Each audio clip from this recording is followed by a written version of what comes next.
She had buried her father, lost everything he owned, and turned down a marriage that felt like a closing door.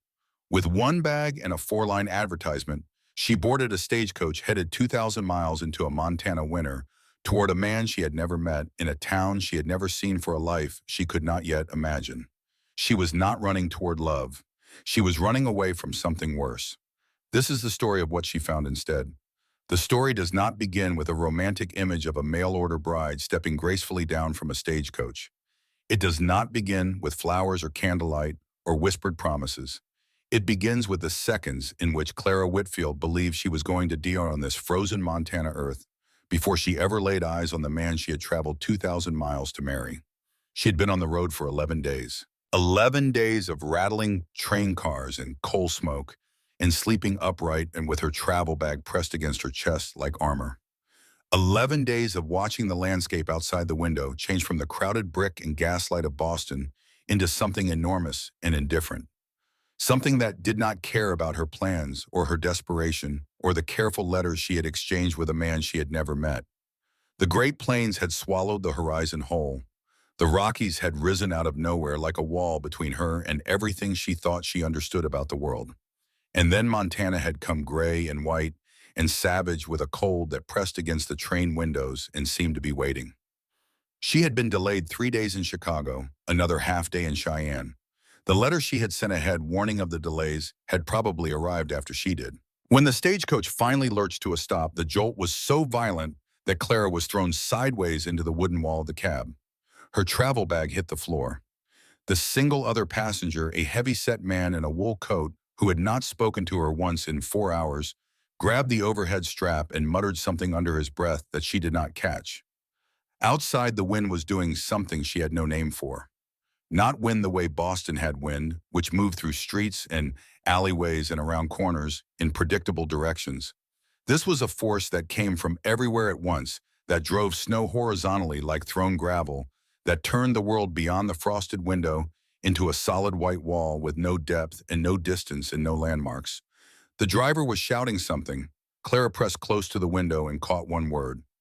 Caldwell Creek. She was here. She sat for one more moment in the relative shelter of the stagecoach cab, and in that moment she took inventory of herself with the same practical clarity that had carried her through the past 6 months.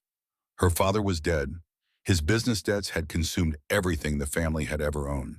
Her mother had gone to stay with an aunt in Philadelphia, where there was no room and no money for a grown daughter.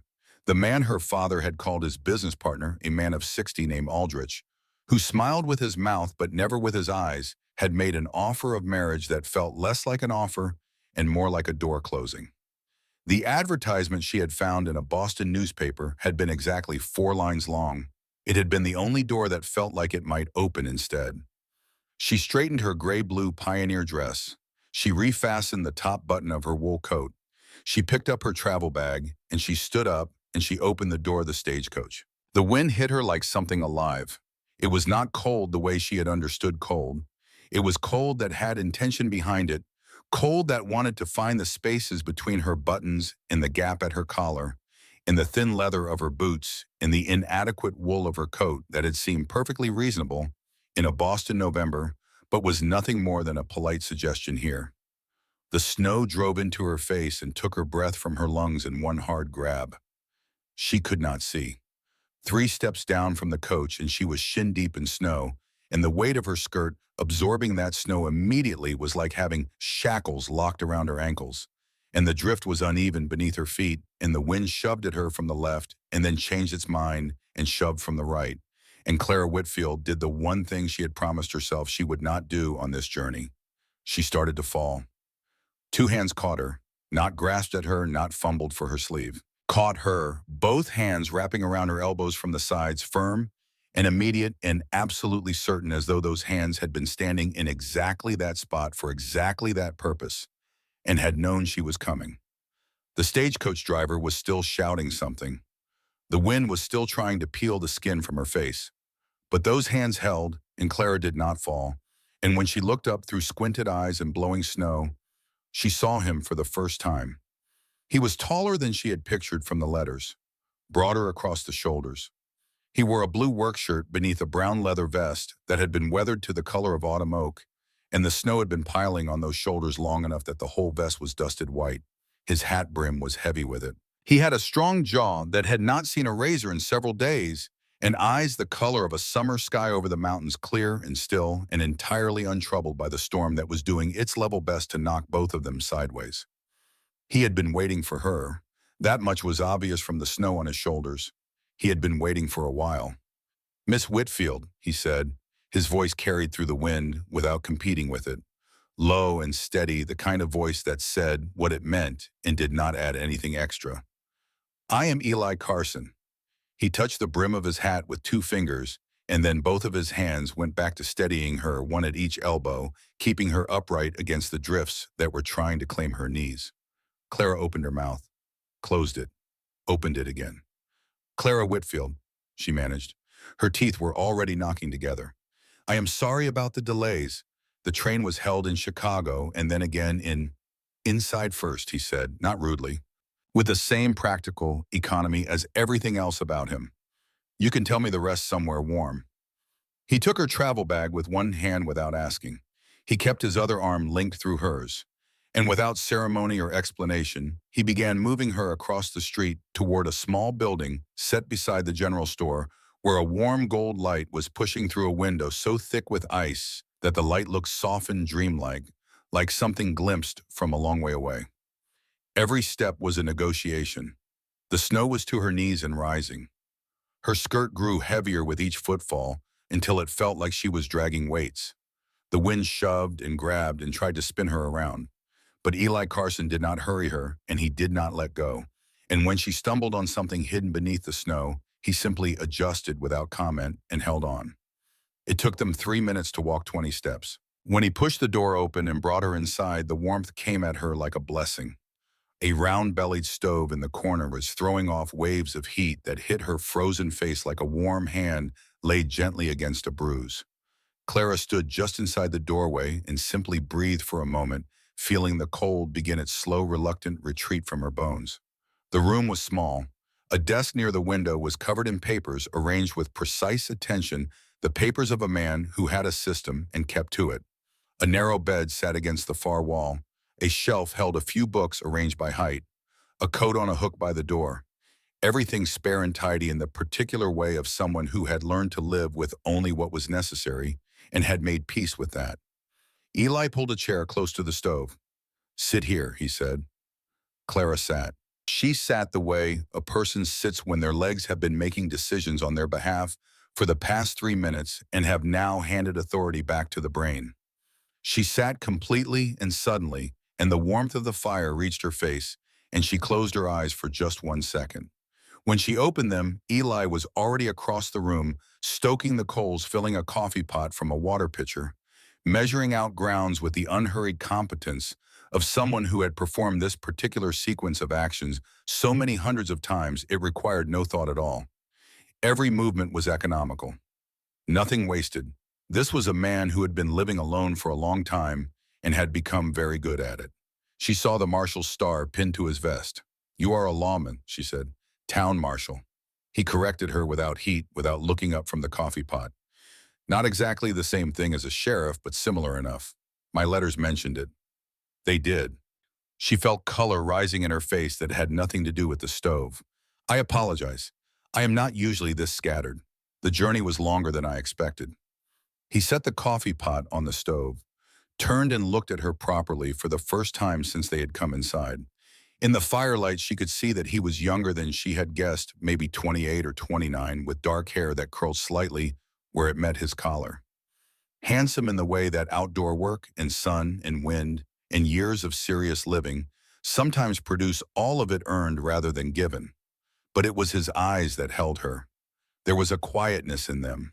Not emptiness, not coldness. Quietness the way a deep lake is quiet, which is not the same as being shallow. "No need to apologize," he said. He turned back to the stove. "You came a long way. That takes something out of a person."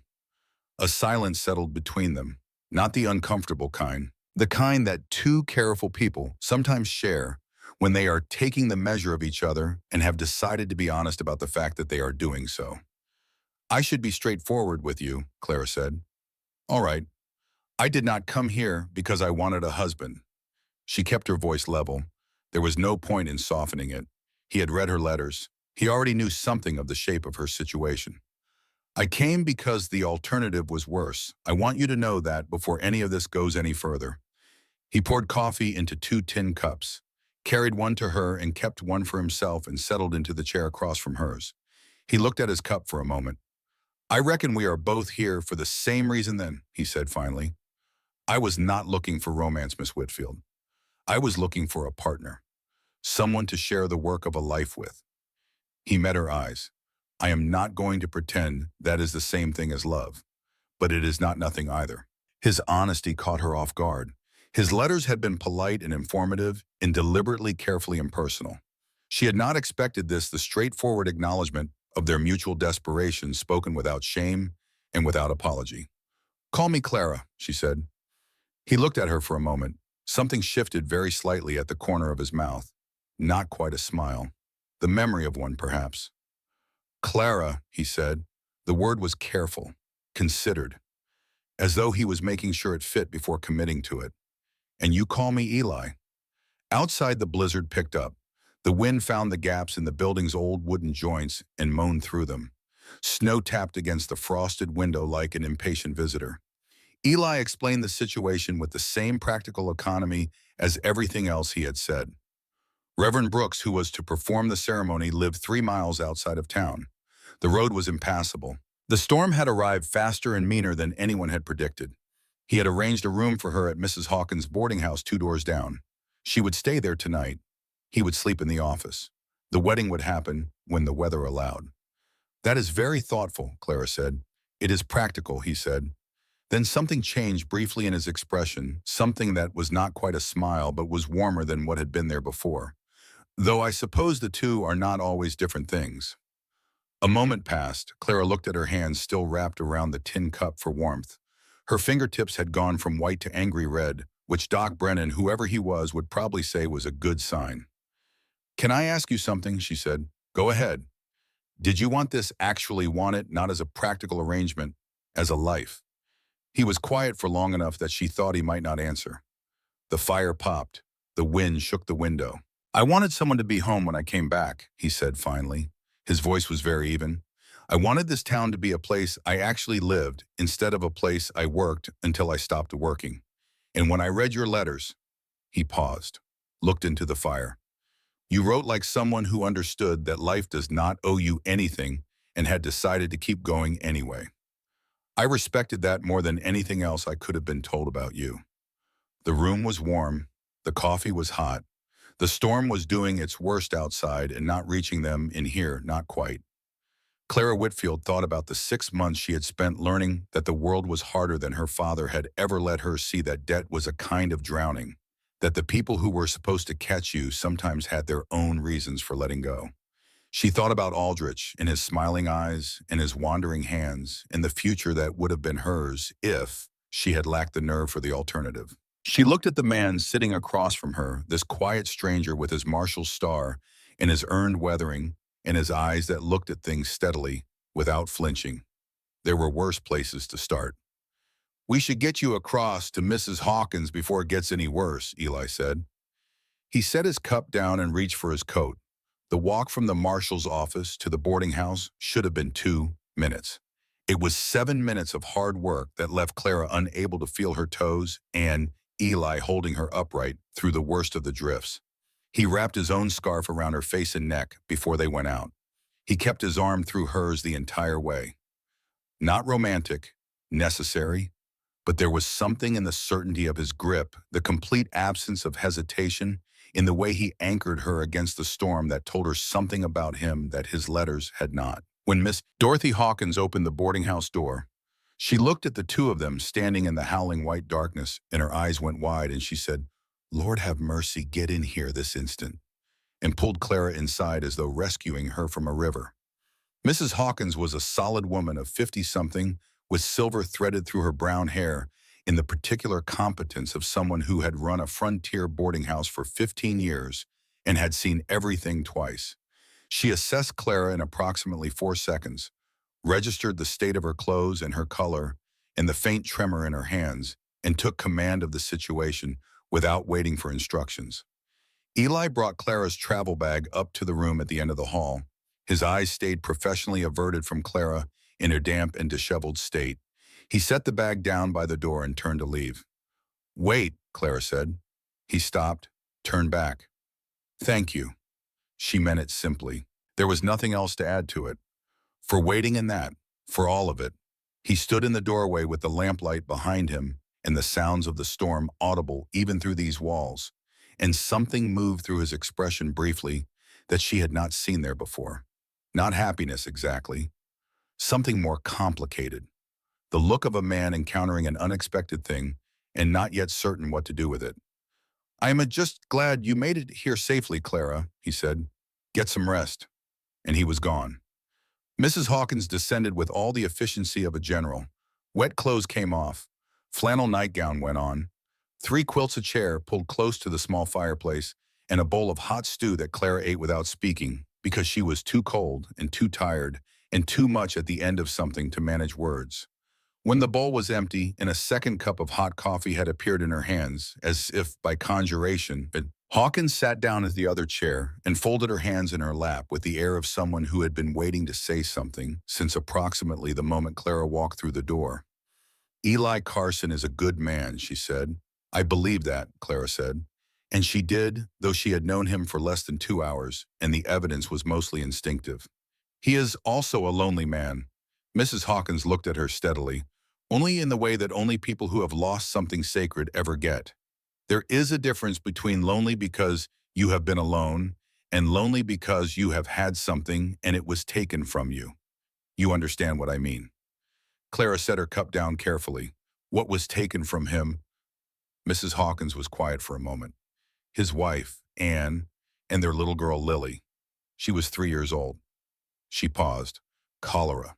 Summer of 1873 in Abilene, Kansas.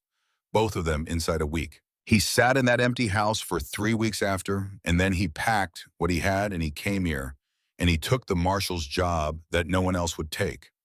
Outside, the storm pressed against the windows. "Why wouldn't anyone else take it?" Clara asked. "Because the marshal before him was shot dead in the street." Mrs. Hawkins' voice was matter of fact. "Eli took the job anyway. He is that kind of man. Cleaned this town up in 2 years. Made it safe for families. For the school and the church and the shops on the main street." She paused again. "But I have watched him for 5 years now, and in all that time I have never once seen him look like a man who expected anything good to happen to himself personally." Clara stared at the fire. She thought about the way he had looked when she thanked him. That complicated thing that moved through his eyes. "I am telling you this not so that you will pity him," Mrs. Hawkins said. "Eli would rather starve than have anyone's pity. I am telling you so that you understand what he is looking for. He wrote to that agency because he had run out of a different kind of courage. The kind it takes to hope." The fire crackled. The storm howled. Somewhere in the 2 doors down in a small office that smelled of coffee and wood smoke and old paper, a man was sleeping alone on a narrow bed the way he had slept alone for 5 years, having expected nothing and gotten nothing and asked for nothing more. Clara lay back in the big bed with his piled quilts and looked at the ceiling and thought about that. She had come here with no expectations of anything other than safety and a roof and the basic dignity of honest work.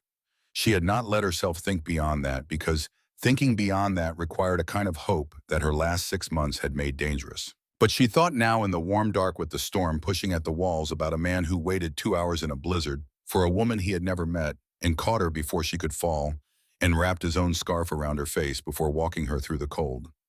Perhaps she thought that was not the worst foundation she had ever been offered. The storm blew through the night and into the following day. Clara used the time wisely. She slept longer than she had slept in weeks. She ate 3 full meals prepared by Mrs. Hawkins with the cheerful abundance of a woman who considered food to be the correct response to most of life's difficulties. And she sat in the parlor and listened to the boarding house keeper talk about Caldwell Creek the way a person talks about a place they have decided to love despite knowing all its flaws. The town had been born from the silver mines in the hills to the west. It had grown fast and rough the way mining towns do, filled with men who had come looking for the kind of wealth that justified any amount of hardship. The Easy Silver was mostly gone now. The Silver Bell mine, the largest, had shut down only last month, and the men it had employed had scattered or stayed, many of them now, without income or prospects, growing harder and quieter and more dangerous the way men do when they have nothing left to lose. Eli is trying to hold things together, Mrs. Hawkins said, mending a shirt with brisk, confident stitches. He always is, but it is getting harder. Some of those men have started taking things, small things from the shops, from the stables. He knows who is doing it. He also knows they are doing it because their children are hungry, and he has to find a way to handle both of those facts at the same time. Clara looked out the window at the white street and thought about that. Eli came by that evening, stomping snow from his boots in the doorway, the cold of the outdoors still clinging to his coat and his hair, when he came into the parlor where Clara was sitting.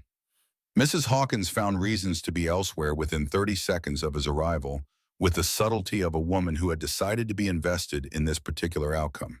He sat in the chair across from Clara and turned his hat in his hands and looked at it for a moment. "I ought to tell you more about what your life here would look like," he said. "Please." He described the house at the east end of town, 2 bedrooms, a main room that included the kitchen, a root cellar, a covered porch. He had spent the past few months fixing it up. It was nothing grand, he said, but it was solid and it stayed warm. There was a school. The teacher, Miss Helen Ward, was engaged to a rancher and would be leaving in the spring. He remembered from her letters that she had experience with children.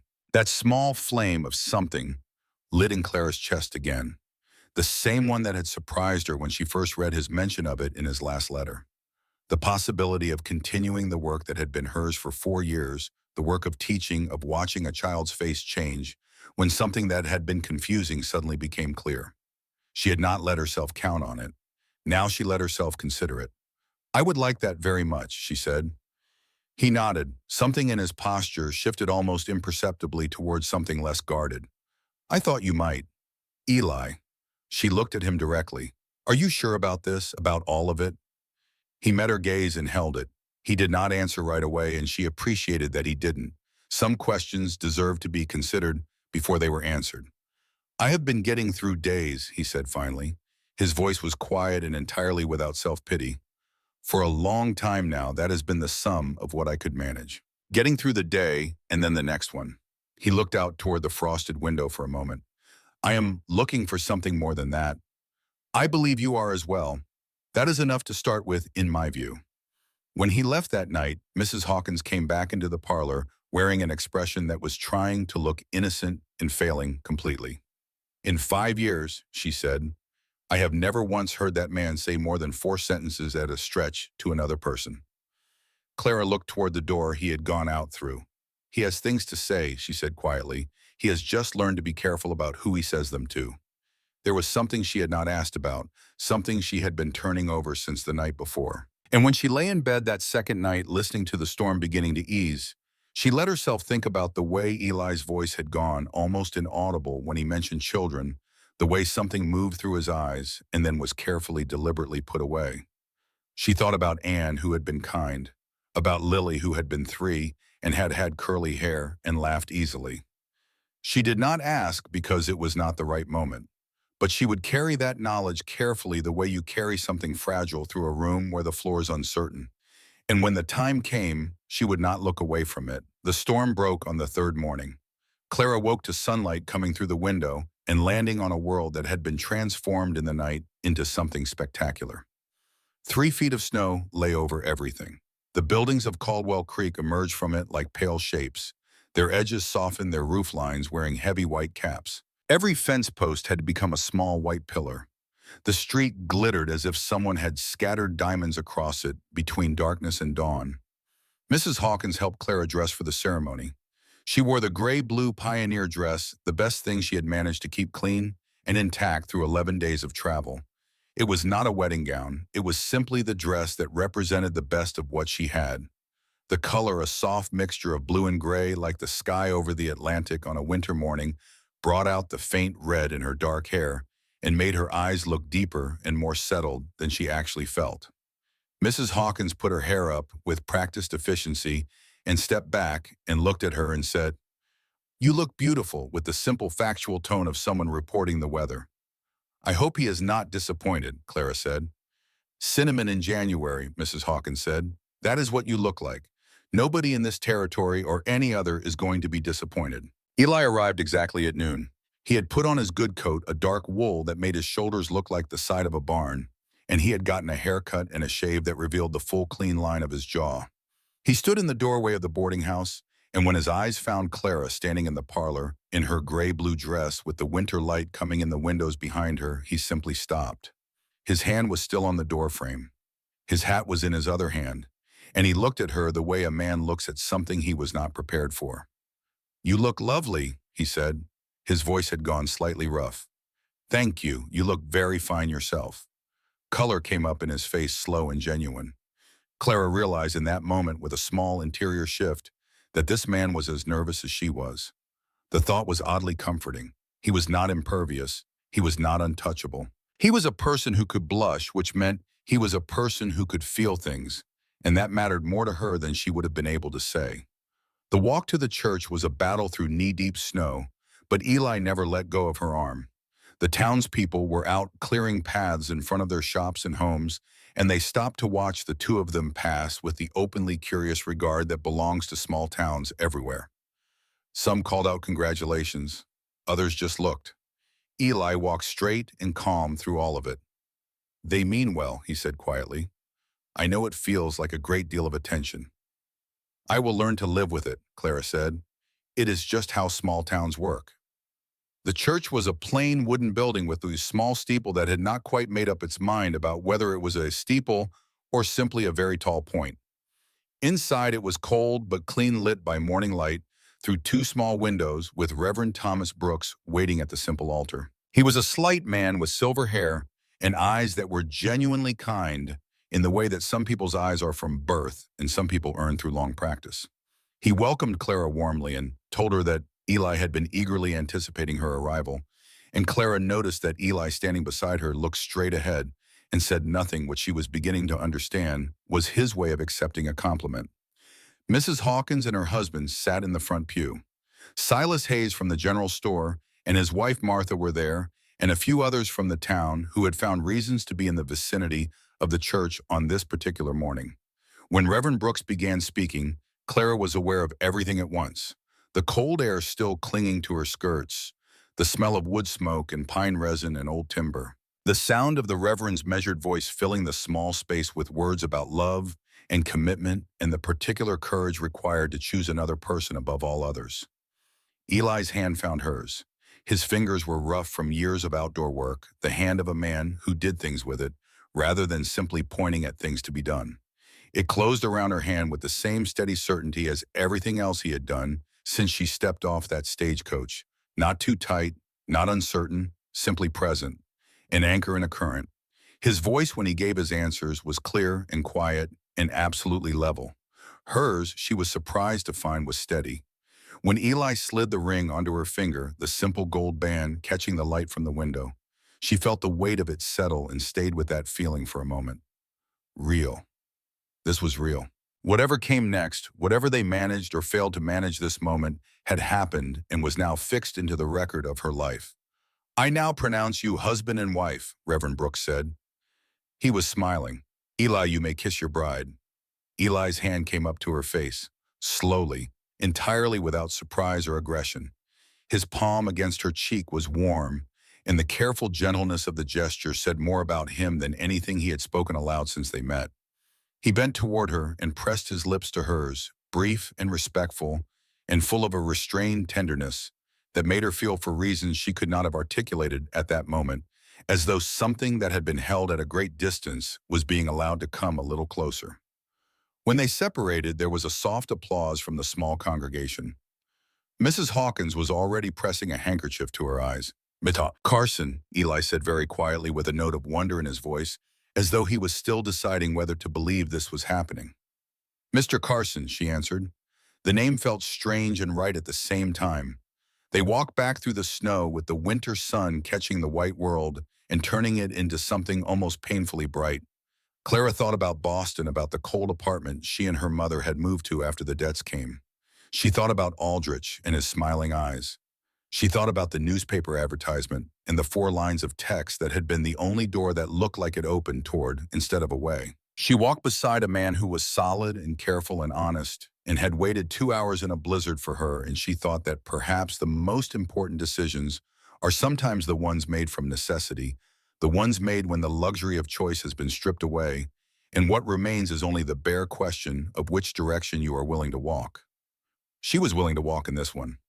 The house at the eastern edge of Caldwell Creek was not large. It was built from logs and boards with a shingled roof and a covered porch, and smoke was already curling up from the chimney where Eli had banked a fire that morning before coming to collect her. The windows were new. He had replaced them himself, he said in October. It is not much, he said when they came to the porch steps. It is exactly right, Clara said, and she meant it completely. He opened the door, then before she could step through, he did something that caught her entirely off guard. He turned toward her and bent and lifted her one arm behind her shoulders and one beneath her knees, steady and unhurried, as though he had always been planning to do this. She made a sound that was not quite a word and grabbed his shoulder.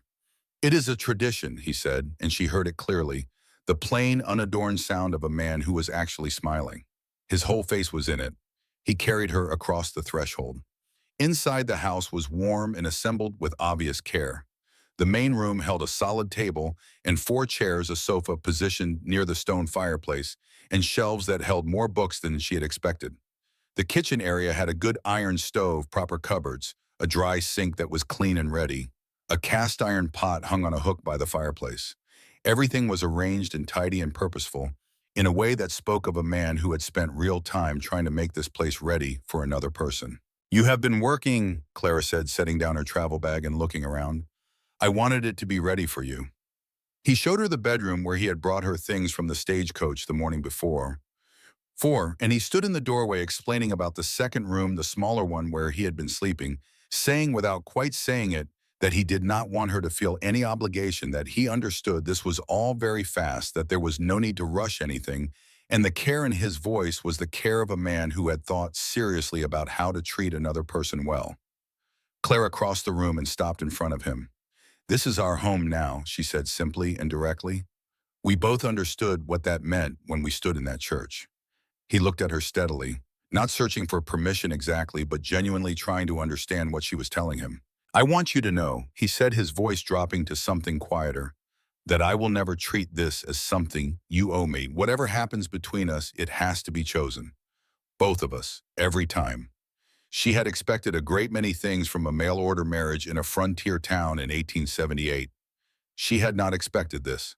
She had not expected a man who would use the word chosen in a conversation about how he intended to treat her. I am not made of glass, Eli, she said.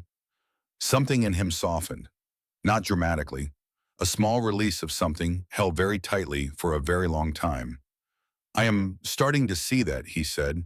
They ate supper together that first evening in the house, a simple meal that Eli had prepared ahead of time and warmed on the stove, the kind of food a man makes when he lives alone and has not had reason to care much about it, honest and filling and without any pretension. They talk carefully the way two people talk when they are feeling out the shape of the territory between them, sticking to the edges of things, learning the map before venturing toward the interior. And then the day wound down and the fire burned low, and outside the Montana night came down with its full weight of stars and cold, and two people who had come to this arrangement from desperation and necessity sat across from each other and looked at the truth of where they found themselves. They were husband and wife. They were strangers. Those two facts were going to have to find a way to exist together starting tonight. In the end, it was what it was, careful and real, and without cruelty or demand. Eli was exactly who he had presented himself to be, patient and attentive, and more concerned with what Clara needed than with anything else. And afterward, when she lay in the dark listening to the sound of his breathing, she found that for the first time in 6 months, something that had been wound very tightly in the center of her chest had let go of a small portion of its tension. She was not safe yet. She was not settled.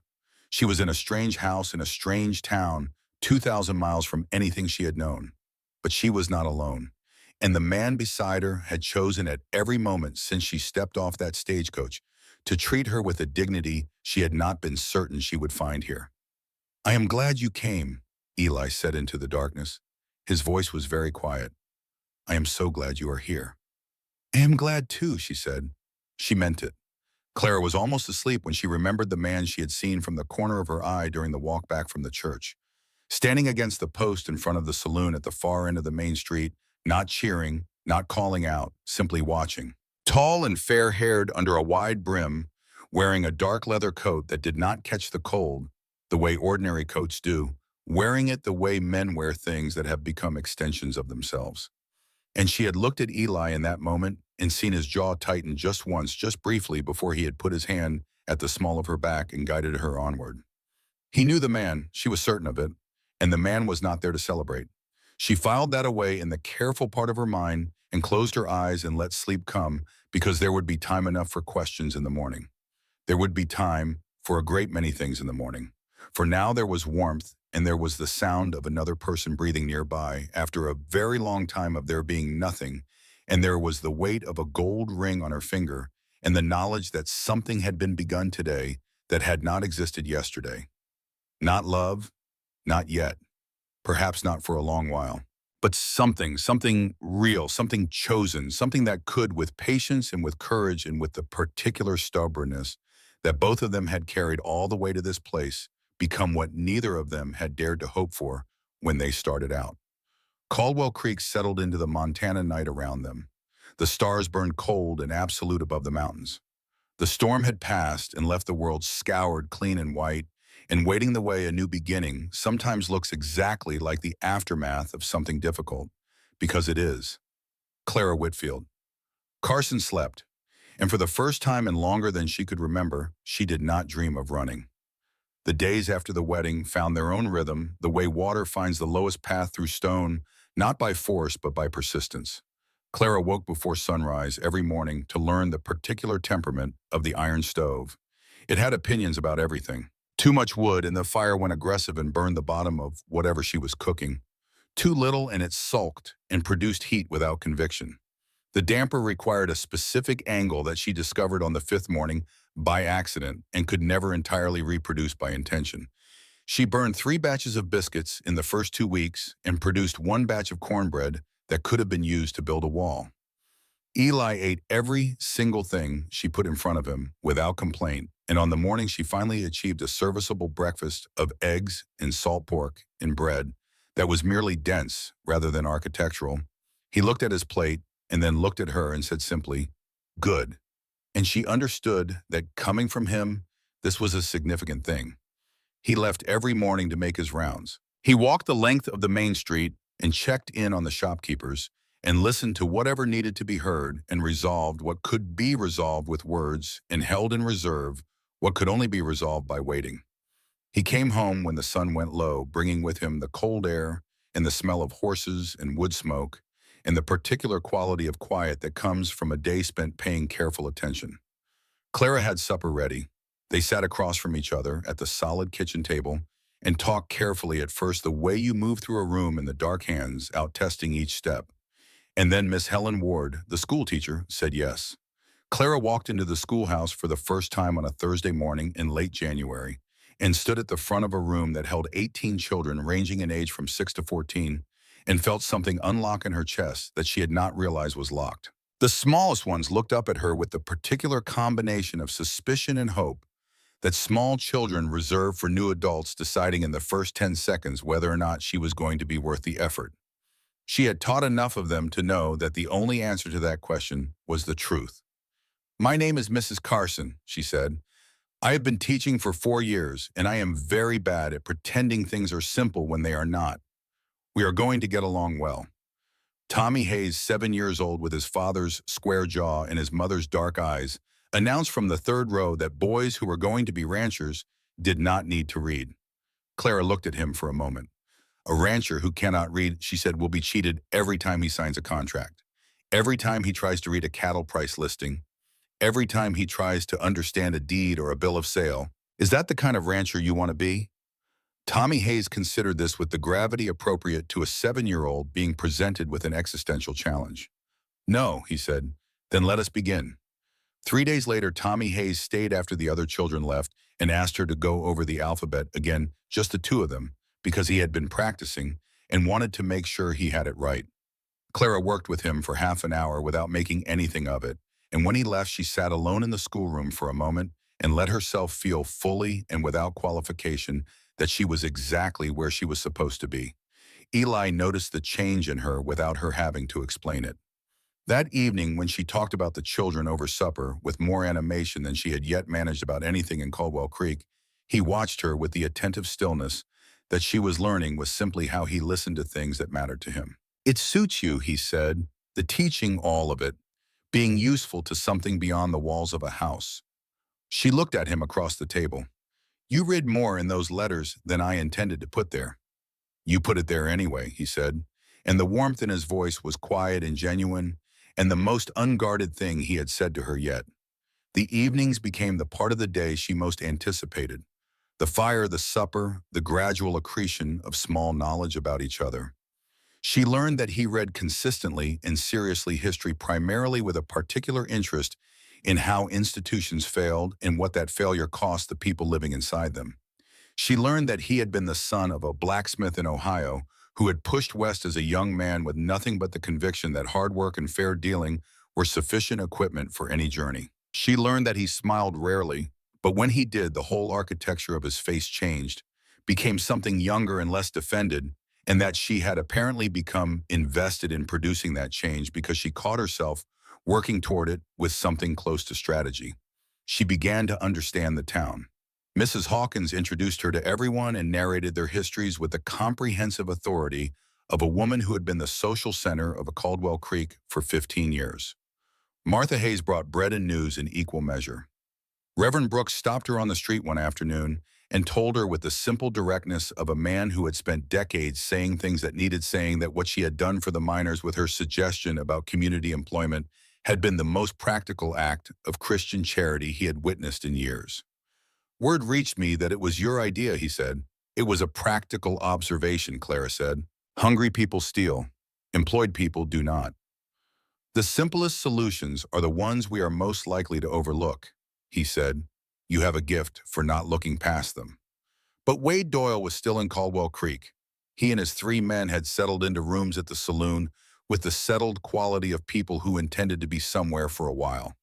They were not loud. They were not visibly threatening in any way that would give Eli cause to act.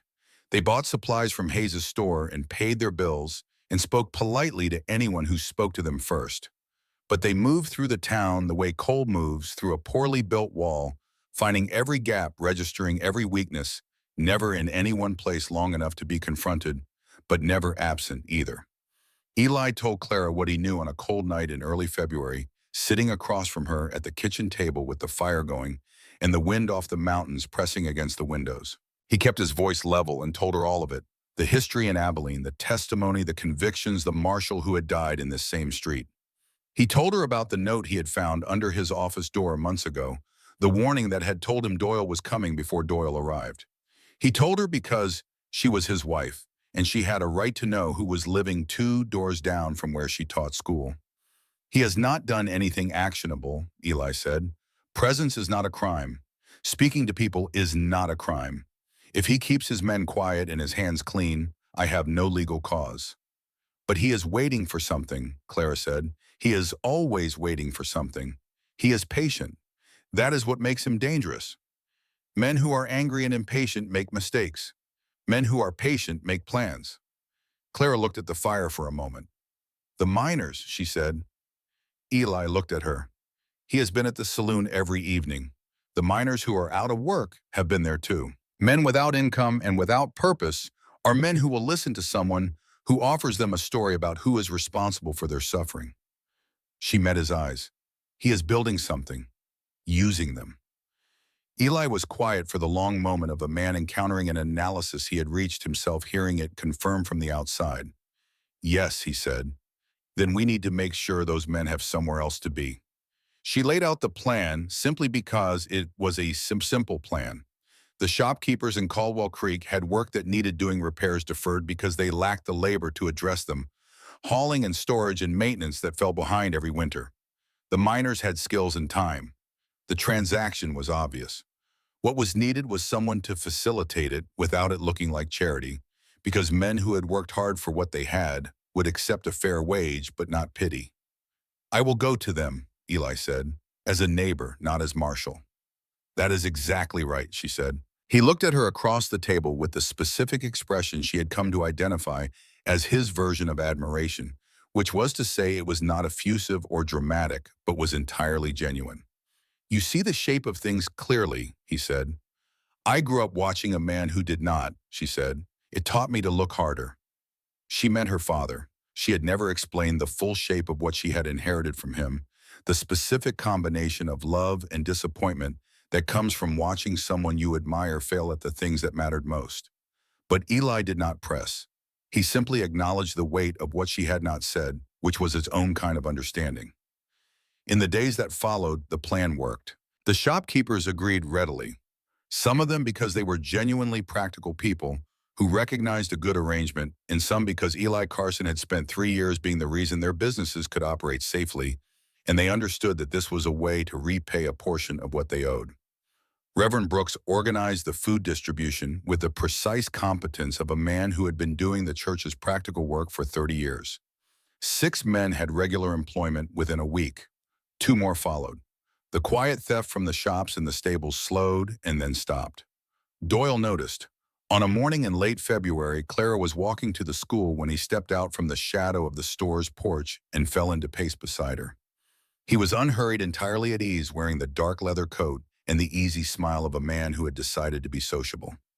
Mrs. Carson. His voice was pleasant and carried nothing that could be called a threat if reported to anyone. Getting settled in, I hope Caldwell Creek takes some adjusting to for folks from back east. I am settling well, thank you, Clara said. She kept her own pace. She did not look at him directly, but she was entirely aware of him. Your husband has been busy lately, Doyle said. Interesting what he has been arranging with the miners. Generous of the shopkeepers to take that on. He glanced at her sideways, almost as though someone came up with the idea specifically to address a particular situation. She said nothing. The road to the school can be icy in the morning, he said as they reached the point where the path turned away from the main street. His voice stayed pleasant. I would hate for you to have trouble walking it alone on a dark day. This territory is not always as safe as it looks. Clara stopped walking.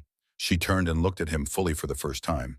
He was handsome in the way that certain kinds of danger is handsome, clean-featured, and composed with eyes that were simply wrong in a way she could not have articulated, but felt immediately and completely. There was nothing behind them that cared about anything she could name. Mr. Doyle, she said. Her voice was perfectly steady. I grew up in a city where men made this particular kind of statement regularly and considered it sophisticated. It is not sophisticated. It is a threat dressed in courtesy, and the courtesy does not improve it. She looked at him without blinking. My husband will hear everything I have just told him, exactly as it happened within the hour. Good morning. She turned and walked to the school without looking back. Her hands were shaking slightly by the time she reached the door. She stood with her back against it for 10 seconds and breathed, and then she went inside and smiled at 18 children who needed her full attention and gave it to them completely for the next 4 hours. That evening, she reported every word to Eli with the precision of someone who understood that accuracy mattered. He listened without interrupting. When she finished, he sat for a moment with his hands flat on the table. She could see him working through it, assembling it against what he already knew, placing this new piece in its position. You handled that exactly right, he said. I told him I would report it. And you did. That is exactly right. He looked at her. I need you to promise me something. Not because I doubt your capability, because I know what he is. No walking to the school alone in the early morning or late afternoon, she said. Tom Wheeler or you? Yes. Agreed. She paused. But Eli, you need to promise me something too. He waited. You do not face him alone. Whatever you are planning, you do not walk into it by yourself. You have Tom. You have this town. You let them help. She looked at him steadily. You have been doing everything alone for 5 years. That stopped the day we were married. Do you understand me? Something moved through his expression that she had not seen there before. It was not quite surprise. It was the look of a man hearing something he had needed to hear for a long time, and having the complicated experience of not knowing immediately what to do with it. "I understand you," he said quietly. He reached across the table and covered her hand with his. They stayed like that for a moment in the warm kitchen while the Montana night pressed against the windows, and Wade Doyle sat 2 streets away in the saloon and planned whatever he was planning. And in that moment, something shifted between them that had been shifting incrementally for weeks. Something that was not yet named but was clearly becoming something, solidifying the way ice forms on still water, layer by layer from the surface down. The days that followed were tighter. Doyle's men were on the street more often. They positioned themselves in ways that were never quite actionable but were never quite accidental. Either standing where they could see the school, standing where they could see the marshal's office, standing where they could observe the routes between the two. Eli had Tom Wheeler working full hours now and had contacted the county sheriff for support, which was promised within 2 weeks. The problem was the 2 weeks. On a Wednesday evening in mid-March, while the last of the winter cold was still holding the mountains and the days were just beginning to consider the possibility of spring, a rider came hard into Caldwell Creek at dusk, with word that the community food storage behind the church was burning. Eli had his coat on before the rider had finished his sentence. "Wheeler is with me," he said to Clara. "Stay inside. Lock the front and the back." "I know." He paused at the door for just 1 second, looked back at her. There was something in that look that contained more than words would have fit, something that understood they were at a point where the specific danger he had been managing for 5 years was going to declare itself fully, and that what happened next would be consequential in ways that no amount of preparation could make entirely safe. Then he was gone. Clara locked the front door. She locked the back. She took the small pistol that Eli had spent 3 weeks teaching her to use, and she stood near the window where she could see the glow of the fire at the far end of the street, and she counted her breathing the way she had learned to count it when she needed her hands steady. The gunshots came in 2 groups, 5, then 3, then silence. She counted heartbeats instead. At 11 minutes, the footsteps came on the front porch, heavy and uneven in a way that was different from how Eli's footsteps usually sounded. She was at the door before he knocked. He was leaning against the porch post. His left shoulder was dark, and the dark extended down the arm of his blue shirt in a way that moved when she held the lamp up.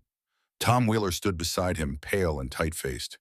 Behind them, the fire at the church storage was reduced to embers, other figures moving around it with buckets. "Shoulder," Eli said before she could speak. "Went through the muscle, missed the bone. I am standing and I am thinking clearly." "Inside," Clara said. She stood aside and held the door. She cleaned the wound herself while Wheeler went for Doc Brennan. The bullet had cut through the outer muscle of his left shoulder at an angle that was painful and would need time, but had not found anything it could not afford to miss. She worked steadily, not hurrying, keeping her movements certain, because she understood that a person in pain reads the confidence of the hands working on them and either settles or frightens accordingly. "You are not panicking," Eli said. His voice was strained but level. "I am panicking on the inside," she said without stopping what she was doing. "You need me calm on the outside, so I am calm on the outside. These are different things." Doc Brennan arrived and took over with the efficiency of a man who had dealt with worse every month for years. He sutured and bandaged and told Clara that Eli would need 2 weeks of rest, and said this directly to her because he already understood who was more likely to actually enforce it. And then he gave them the rest of the news. Doyle and 2 of his men had been apprehended at the Silver Bell mine, where enough evidence had been found to support charges of conspiracy, armed assault, arson, and extortion going back further than the current situation. The 4th man had escaped south. Doyle was being held at the county jail pending transfer and trial. It was by any reasonable measure over. The town celebrated in the modest way that frontier towns celebrate, which is to say that people stopped by with food and said straightforward things and went back to their lives. Mrs. Hawkins cried briefly and said nothing about it afterward. Reverend Brooks offered a brief prayer of thanks that managed to be genuinely moving without being theatrical. Martha Hayes brought a pie. Eli sat on the porch in the pale spring sunlight. 3 days later, his left arm in a sling, and looked down the main street of Caldwell Creek with the expression of a man who had set down something very heavy. "It feels different," he said. Clara was sitting beside him. The mountains to the west were still snow-capped, but the lower slopes were beginning to show the first suggestion of color. "5 years is a long time and to carry something," she said. I did not know how heavy it was until it was gone.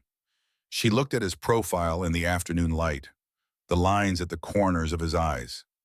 The jaw that had been tense for as long as she had known him relaxed now in a way that changed his face into something younger. You should have had help with it sooner, she said. I did not know how to ask. He paused. I am not sure I believed anyone would stay once they understood the full weight of it. She let that sit for a moment. I am still here, she said. He turned and looked at her with the full direct attention that he gave only to things that mattered to him entirely. Yes, he said, you are. They sat with that in the pale spring afternoon, the mountains watching them from the west, and something between them that had been growing since the morning. She stepped off a stagecoach into a blizzard, settled further into place with the quiet certainty of a thing that intends to stay. But the fourth man was still free. And on the seventh night and after Doyle's arrest, word came by telegram from the county seat. During the night, a guard had unlocked a cell. The guard had not been seen since. Doyle and his two men were gone before anyone noticed. The guard was identified later as a man from Kansas with no prior record in Montana, hired 3 weeks before, unremarkable in every way except the one that mattered. Doyle had placed someone inside. Eli read the telegram at the kitchen table with Clara standing beside him, and she watched his face go through the specific sequence of a man who had allowed himself a brief period of relief, discovering that it was premature. He is coming back, she said. It was not a question. He will come back, Eli said. He invested years in this. He will not walk away. When Pow, soon, he has lost the advantage of patience now. The county knows about him. Warrants are out. The longer he waits, the more dangerous waiting becomes. He will move quickly. Clara sat down across from him. She looked at her hands on the table for a moment, then looked up. Tell me what you need from me, she said. Stay with Wheeler or stay with me when you travel to the school and back. Do not vary the route or the time significantly. Tell me if anything changes. He met her eyes. And trust me to do my job. I trust you to do your job, she said. I need you to trust me to do mine. He looked at her. My job, she said, is to not let this man make this town smaller than it was before he arrived. The children are in that school. The community is functioning. The miners are working. He has already failed at the thing he came here to do, which was to isolate you and break apart what you built. I am not going to behave as though he succeeded. Eli was quiet for a long moment. All right, and he said, but Wheeler. Wheeler, she agreed.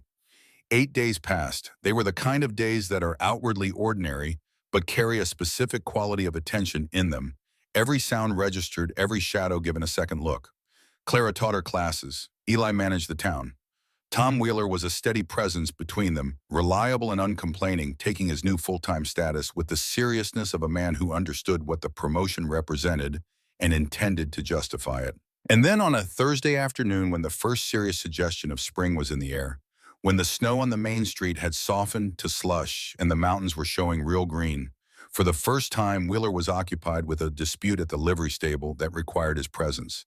And Clara decided that the walk from the school was short enough in broad afternoon daylight that it did not warrant waiting. She would know after that this was wrong. She would carry that knowledge clearly and without drama as a fact to be learned from rather than a wound to be nursed. They were waiting on the narrow path between the schoolhouse and the main street. Doyle and two men, the third man who had escaped the county jail and a fourth she did not recognize. 4 men in afternoon light, unhurried, positioned across the path, the way a sentence positions a period at its end. Mrs. Carson.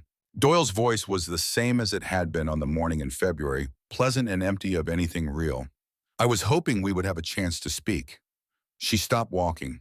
She assessed the distance to the nearest door, to the nearest occupied building, to the main street. All of them were the wrong kind of distance in the wrong direction.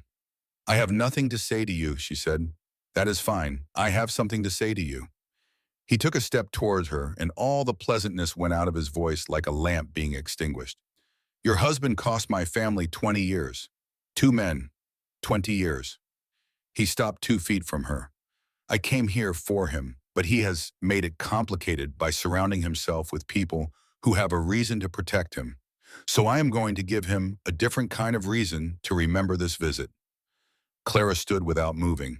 Her heart was striking her ribs with a force that seemed improbable for a human organ. But her face, she was distantly aware, was composed. The same composure she held in the classroom when something was going wrong and the children were watching to see whether the world was still safe. "You have spent years," she said, "building a life around a hatred. You have lost more of yourself to it than my husband has lost to you. I find that genuinely sad." He looked at her for a moment with an expression that was not quite anger, something more personal than anger. "You are a brave woman," he said. "That is unfortunate." He reached toward her. A voice from behind him said, "Hands where I can see them." Tom Wheeler was at the far end of the path, his rifle up and his face hard with a steadiness that Clara had not known he possessed until this moment. And beside Wheeler was Martha Hayes with a shotgun that she held with the matter-of-fact competence of a woman who had been shooting since she was 14. Behind her was Silas Hayes with a long-handled tool from the smithy. And behind him was Reverend Brooks and three of the miners' men who had been employed by this community at this woman's suggestion, carrying what they had, which was not guns, but was sufficient. The whole town had turned out, not all of it, but enough of it in the right parts. Doyle's men looked at the numbers and the arithmetic was clear. "I said hands," Wheeler said. Doyle lowered his reach. He turned slowly and looked at the assembled townspeople with the eyes of a man doing calculations. Then he looked back at Clara. "Your husband has built something here," he said, not with admiration, with the recognition of a man acknowledging an obstacle. "No," Clara said. "We did." She walked through the gap between Doyle and the path's edge, past Wheeler and the Hayeses and Reverend Brooks and the miners, and she kept walking until she reached the main street, and then she kept walking until she reached the house at the east end of town. Eli was in the front room when she opened the door. He had heard Wheeler was occupied. He had been coming to find her. He was halfway to his coat. When he saw her face, he went very still.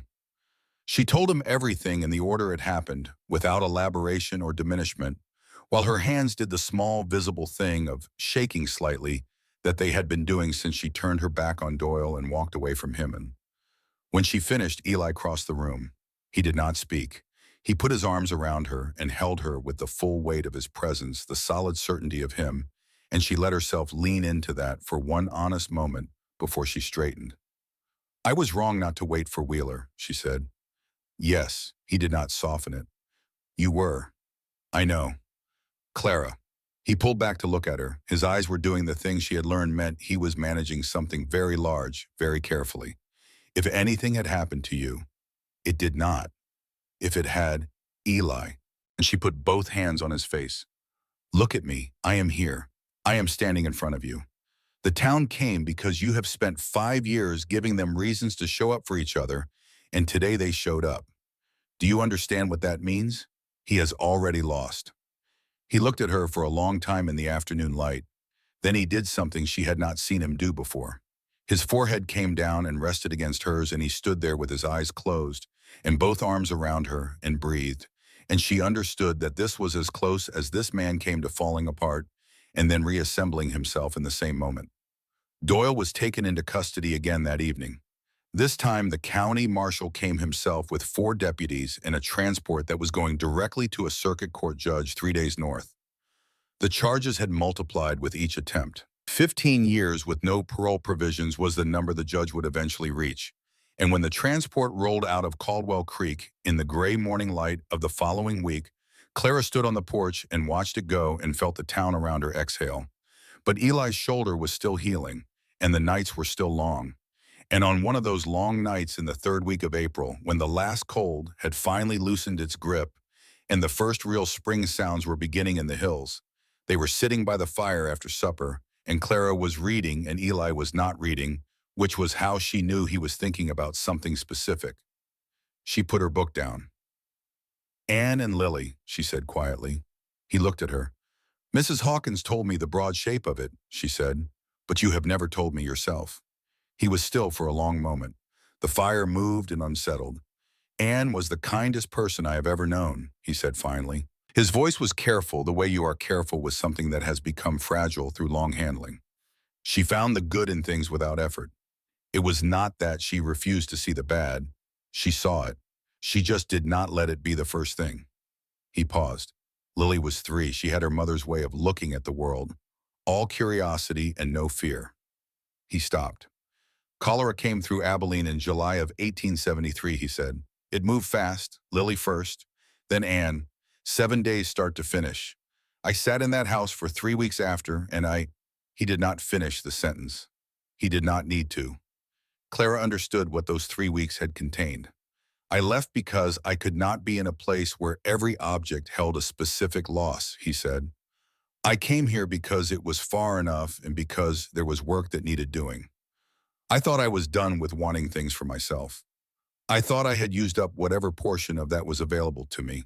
Clara crossed the room and sat beside him on the sofa and took his hand. I need you to know something, she said.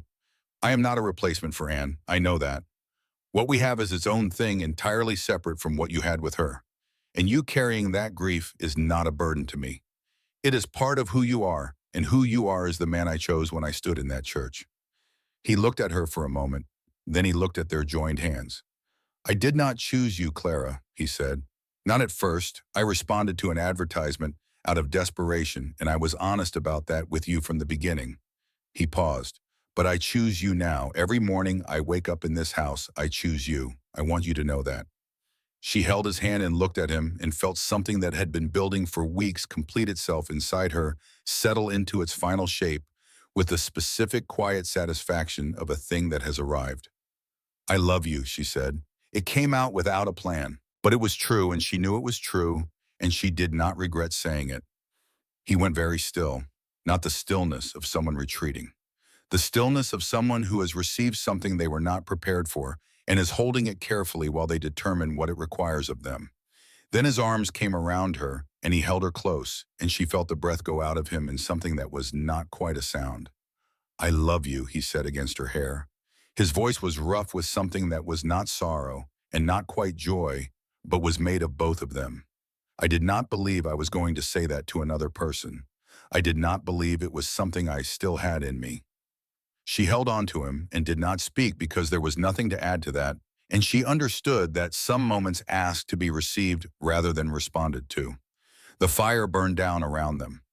Outside, Caldwell Creek slept in the first real warmth of spring. 3 weeks later, Clara woke before dawn with a certainty that had been building in the back of her mind for 10 days, in which she had been neither confirming nor denying, because confirmation changed things in ways she was not yet sure she was ready for. She lay in the early dark and calculated. 2 months. She waited until the day was full before she said anything. She waited until supper was finished and the dishes were done and they were sitting in the familiar evening arrangement by the fire. She set down her cup. I need to tell you something, she said. He looked up. I am going to have a baby. The sequence of expression that moved through his face in the next 5 seconds contained more information than most faces conveyed in an hour. Shock first, genuine and unguarded. Then a joy so full it seemed almost to frighten him, as though he was not certain he was permitted to feel something of that size. And then the shadow moving through the back of his eyes, the shadow that had a specific shape she recognized now, the shape of Abilene in July and 7 terrible days. Are you certain? He asked. Yes. He stood up, came around the table. He pulled her to her feet and held her the way he had held her on the night she said she loved him, closely and entirely, as though he was checking with his whole body that she was real. Are you happy? He managed. I am, she said. I am happy and I am frightened in equal measure, but the happiness is the larger part. She pulled back to see his face. She saw him struggling with it. The joy was real and it was enormous. But the shadow was there too, and she knew what was behind it. Anne had been healthy. Lily had been healthy. Health was not a promise anyone could make and keep. Eli, she said, look at me. He looked. I am not going to pretend there is no risk, because you would not believe me and you should not. But I am young and I am strong, and Doc Brennan knows his work. And you have to choose right now whether you are going to spend the next several months in fear of what might happen or in gratitude for what is. She held his face in her hands. I need you here with me. Not in Abilene, here. His eyes were wet. He did not look away. Here, he said, I will be here. He pressed his forehead against hers in the way he had done once before, the way that she now understood meant he was giving himself over to something entirely rather than managing it from a distance. The weeks that followed tested that promise constantly. Eli became the most conscientiously overprotective husband in the history of the Montana Territory. He built an additional shelf in the kitchen so that nothing she needed daily was above her head. He walked her to the school and walked her home, and arranged Wheeler for the days he could not. He interrogated Doc Brennan with the thoroughness of a lawyer preparing a case, and Doc Brennan answered patiently because he had seen this particular variety of terrified husband before and understood that it needed to run its course. When Clara climbed onto a small step stool to reach a book on the upper shelf and Eli appeared in the doorway, at exactly that moment, she looked down at his expression and said, "I am reaching for a book, Eli, not attempting something dangerous." "Step down, please," he said. "The book is right there." "I will get it. I am perfectly capable of—" "Clara, please." She looked at him for one moment. Then she stepped down because the word please from this man carried a specific weight, and she was not going to make him say it twice.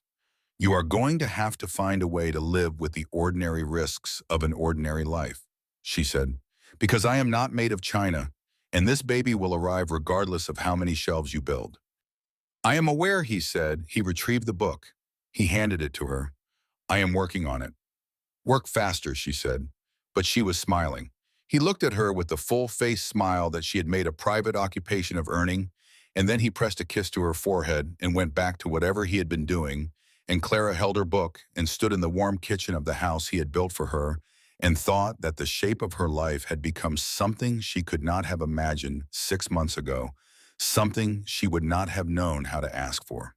On a September evening when the first real cold was beginning again, and the mountains were putting their snowcaps back on for the winter, a letter arrived from Philadelphia. Clara read it at the kitchen table while Eli watched her face and waited. "Aldrich died," she said finally. "Before he died, he sold the remainder of my father's debt to a man who had no use for it and cleared the rest." She turned the page. "The aunt left my mother a small inheritance. She is comfortable. She wants to send me a portion of it." She set the letter down, looked at her hands on the table. "When I got on that stagecoach," she said, "I thought I was running. I thought everything behind me was lost and everything ahead was uncertain, and I was simply choosing between them." She looked up. "I did not know that I was not running away. I was running toward." Eli reached across the table, covered her hand with his. "Your mother should come to visit," he said, "when the baby is born, if she is willing." "She will be willing," Clara said. "She is going to want to see what I have found out here." She looked around the warm kitchen at the shelves he had built and the fire he had laid and the house that had been his project for months before she arrived. She thought about the schoolroom full of children who were learning to read because she was there. She thought about the miners who had employment because she had seen the shape of the problem clearly. She thought about the man with the blue work shirt and the brown leather vest who had stood in a blizzard for 2 hours because he had said he would be there. And then she thought about what was still to come. The baby, the winter ahead, the years after that, each one building on the ones before. "Eli," she said. "Yes, I am glad I came." He looked at her across the table in the lamplight in the house that had become something neither of them could have defined on the day it started, and said with the complete and simple certainty of a man who meant exactly what he was saying, "So am I." Outside, the last of the autumn was giving way to the first of the winter, and the mountains stood at the edge of everything the way they had always stood, permanent and enormous, and entirely indifferent to the small, brave things that happened in the houses at their feet. But in the house at the east end of Caldwell Creek, the fire was burning well, and the coal for now was on the other side of the wall. The horses arrived before dawn, 4 of them brought to the marshal's office in the dark hours of the morning by men who asked nothing in return except to be told that what they were doing mattered. They were not fine horses. They were working animals, the kind that carry loads and pull stumps and do not ask for thanks.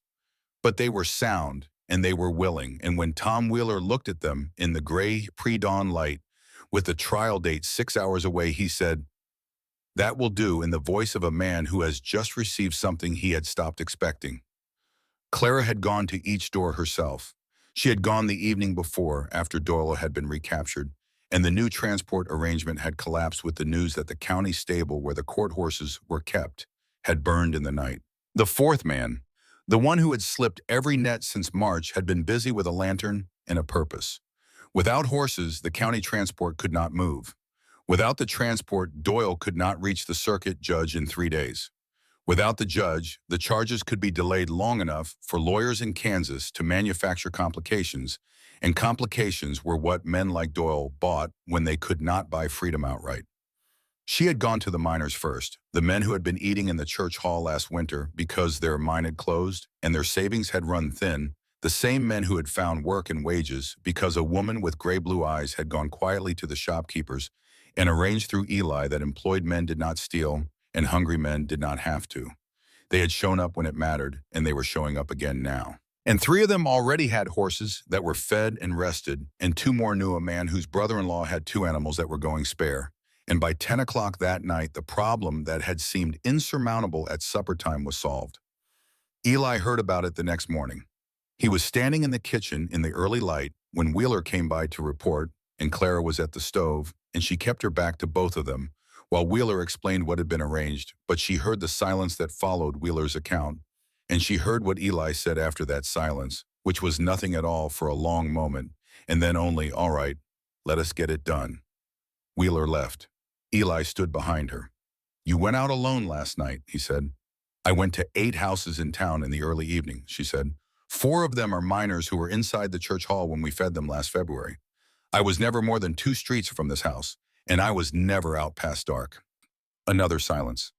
"You could have told me," he said. "You needed to sleep." She turned from the stove. "Your shoulder is still healing. You have a long day ahead of you in that courtroom, and the horses needed to be arranged before midnight if they were to be ready for the morning." She looked at him steadily. "I handled it. That is what partners do." He looked at her for a moment with the expression that meant he was considering several responses and selecting the most accurate one. "Thank you," he said. "You are welcome." She turned back to the stove. "Eat breakfast. You need to be sharp today." The courtroom was 20 miles from Caldwell Creek in the county seat, a long building of pale timber that smelled of pine resin and old paper in the particular dry heat of an iron stove, working hard against a cold morning. Judge Harlan Whitmore was a man of 60, with a face carved by decades of hearing difficult truths and refusing to pretend they were something else. He had presided over 3 capital cases and 17 felony trials in the past 2 years, and he looked at Doyle when they brought him in with the eyes of a man who had seen this particular variety of human being before and was not impressed. Eli Carson took the witness stand and spoke for 90 minutes. He was not theatrical. He did not reach for effect. He spoke the way he did everything with precision and economy and the absolute conviction of someone who understood that the truth did not require decoration and that adding decoration was the fastest way to make a true thing seem less true. He described Abilene. He described the testimony against Doyle's men in 1873. He described the note that had arrived under his office door. He described the marshal who had died in the street before him. He described the months of Doyle's presence in Caldwell Creek, the escalating threats, the fire at the food storage, the bullet that had gone through his shoulder. He described the evidence found at the Silver Bell mine, the documents and the cash, and the correspondence with men in 3 other counties who had paid Doyle to remove obstacles. When Doyle's attorney asked whether he held a personal grievance against his client, Eli said, "I hold a professional one. He killed a man who held my job before me, and he tried to kill me. Those are professional matters in my line of work." The jury was out for less than 2 hours. 15 years. No provisions for early release. 2 of his men received sentences of 12 years each. The 4th man was still at large, but the warrant had been distributed across 4 territories, and his useful life as an operative was effectively concluded. When they brought Doyle out to the transport, he looked for Eli in the gathered crowd and found him standing near the courthouse steps, with his arms still carried carefully and his face showing nothing in particular. Doyle said something.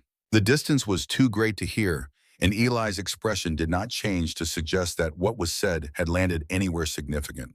Clara was standing 20 feet away. She watched her husband watch the man who had spent 5 years trying to destroy him be loaded into a transport and taken away, and she watched his shoulders settle on a slow exhale, and she thought about all the weight that had been sitting on those shoulders since a July in Kansas when everything he had built his life around was taken in a week, and she thought about how a person carries something like that for 5 years and keeps going anyway, and still somehow manages to become someone worth standing beside. The ride back to Caldwell Creek took the better part of the afternoon. They did not speak much. There was not much that needed saying. Somewhere in the second hour of the ride, with the mountains turning orange and purple in the late light and the valley floor spread out below them in the first real gold of autumn, Eli reached over and took her hand where it rested on the seat between them and held it for the rest of the journey. That was sufficient. 2 weeks later, Clara felt the first contraction at 4 in the afternoon while she was releasing the children from school. It arrived with a clarity that removed all ambiguity about what it was or what it meant. Tommy Hayes, 8 years old now, and a reader of some accomplishment, was the nearest child to her when she gripped the edge of the teacher's desk and breathed through it. He looked at her with the wide eyes of a child encountering something large and unknown. "Mrs. Carson." "Tommy," she said when the wave had passed, "I need you to run to the marshal's office and tell Mr. Carson to come to the school right now, as fast as you can. Do not stop for anything." Tommy Hayes ran out the door at the full speed of a boy who understood that this was the most important errand of his 8 years. He was back with Eli in under 4 minutes. Eli came through the schoolroom door and took in the situation in approximately 1 second. He crossed the room without hurrying, but also without wasting a single movement, and he assessed her the way he assessed anything that required immediate accurate judgment, and he said, "Can you walk?" "Yes." "Then we walk. Wheeler is getting Doc Brennan. Mrs. Hawkins is being told." "You planned for this," she said. "I have been planning for this for 6 months," he said simply, and offered her his arm. The labor was long. Doc Brennan said this was entirely normal for a first child, and said it with the patient authority of a man who had delivered 47 of them in this county alone. But he said it every time someone needed to hear it, which was often. It was. Hawkins managed the room with the confidence of a woman who had been through this 8 times herself, and her presence was so steady and warm and entirely certain that the air in the room was better for it. Eli did not leave. Mrs. Hawkins suggested twice that he wait in the other room and received twice the same answer, which was no, delivered with the quiet finality of a man who had closed the discussion. Clara did not ask him to go. She needed the fixed point of him. In the long hours of the night, when the contractions were deep and relentless, and the only way through them was exactly that, directly through rather than around, she looked at him and found the same eyes she had found on the morning she stepped off a stagecoach into a blizzard, still and blue and completely present. She thought about that, about a man who had stood in a storm for 2 hours because he said he would be there, about a man who had chosen at every juncture since to stay. In the gray beginning of the following morning, when the first light was finding the edges of the curtains, Doc Brennan said, "Now, Clara, it is time." What came next was the hardest work she had ever done. And then it was over. The sound that filled the room was immediate and powerful and entirely alive, a voice announcing itself to the world without hesitation or question, and Clara heard it and felt the tears arrive before any conscious decision to cry. "A boy," Doc Brennan said. He placed the child in her arms. "Healthy and strong, both of you." She looked down at her son's face, creased and red and perfect in the way that only the very new are perfect, which is to say, imperfect in every measurable sense and absolutely without flaw. "Eli," she whispered. He was already beside her. His hand came to rest on their son's head with a tenderness so extreme it barely constituted contact, the way you lay your hand on something you cannot believe is real and do not want to disturb. His face was doing things she had never seen it do before. The architecture of a man who had taught himself to feel nothing in excess was rearranging itself around something it could not contain. He was crying, he did not hide it, and he did not seem aware of it, and she loved him for both of those things. "He is perfect," he said. His voice was barely a voice. "You are perfect. I cannot tell you, Clara. I cannot find the words for what you have given me tonight." She shifted the baby slightly so that Eli could hold him properly, and she watched the man who had crossed a continent of grief arrive at something he had stopped believing was available to him. And she understood that this moment was not just the beginning of their son's life. It was the beginning of a different kind of life for all 3 of them, one that was going to be larger and louder and more frightening and more wonderful than anything they had yet managed. They named him Henry, after Eli's father, who had been a blacksmith in Ohio and had worked with his hands and died of old age in the house he built, which was the life Eli intended for himself, and had somehow managed to reach despite everything. Henry Carson arrived in the world in October of 1878 and wasted no time making his opinions known about it. He was from the first weeks a person, Not in the generic way of infants, but in the specific way of someone who has already decided certain things about themselves and the world. He was observant. He was serious. He looked at everything with the considering dark eyes that would eventually lighten to the gray blue of his mother's, and watched it until he had formed a conclusion. He slept when he had finished deciding things and not before. Eli, who had spent 5 years building a life that consisted almost entirely of work and the management of his own silent interior, sat in the chair beside the cradle on Henry's third evening and did not move for an hour. Clara watched from the kitchen doorway. She watched the expression on the face of a man who had once had this and lost it, and who was now trying to understand what it meant that he had been given it back. She did not interrupt. There were no words adequate to that particular territory, and she understood that some things needed to be allowed to happen in private, even in the presence of another person. Samuel arrived 14 months later in December of 1879 with an efficiency and decisiveness that Doc Brennan said was typical of second children and which was entirely consistent with who Samuel turned out to be. He came into the world hollering, and he was still at it 3 weeks later and showed no signs of reconsidering the approach. Henry, from his position of established seniority, observed his new brother with the expression of a philosopher encountering a flawed but interesting argument. "He is very loud," Henry said at 14 months, which was enough language to constitute a complete sentence and a considered opinion. "He is telling us what he needs," Clara said. Henry looked at his brother. "He needs quiet," he said. It was Samuel himself who would eventually teach Henry that the world was better for being engaged loudly, just as it was Henry who would eventually teach Samuel that some things were worth sitting with in silence. But that was years away, for now the house at the east end of Caldwell Creek was full. In a way, it had never been full of the specific noise and weight and ordinary chaos of a family that had been assembled from improbable materials and was working. There was the winter that the cold came harder than it had in anyone's memory, and the food stores ran short, and Eli organized the distribution of what there was with the same careful equity he brought to everything, making sure that the families with small children had what they needed before anything else was allocated. There was the spring that a late frost killed the first planting, and the whole valley had to start again.